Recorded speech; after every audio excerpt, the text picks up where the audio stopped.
এটা হযরত খানজাহান আলীর আঙুলের ছাপ। দেখুন কতটা বড়। হ্যালো সবাইকে, আমরা গিয়েছিলাম একদম ৬০ গম্বুজের আদলে তৈরি ৯ গম্বুজ মসজিদে। এই স্থাপনাটি একদম ৬০ গম্বুজের আদলেই তৈরি করা হয়েছে, তবে রক্ষণাবেক্ষণ এবং পরিচর্যার অভাবে এটা বেশি ক্ষতিগ্রস্ত হয়েছে। এই শিল্পকর্মগুলো লক্ষ্য করুন, কতটা নিখুঁতভাবে তৈরি করা হয়েছে এগুলোকে।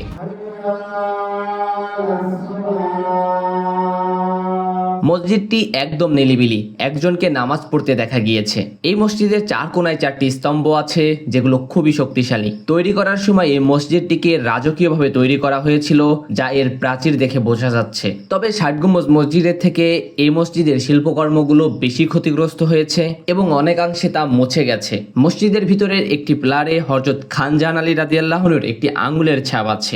মানুষ এখানে আসে এবং তেল দিয়ে এই জায়গাটিকে মালিশ করে। অনেকের ধারণা মালিশ করতে করতে এই ছাপটি আরো বড় হয়ে গেছে। এত সুন্দর ঐতিহাসিক স্থাপনার সঠিক রক্ষণাবেক্ষণ দরকার। ইতিহাসকে ধরে রাখতে হলে তার সঠিক পরিচর্যা করতে হবে। ধন্যবাদ সবাইকে।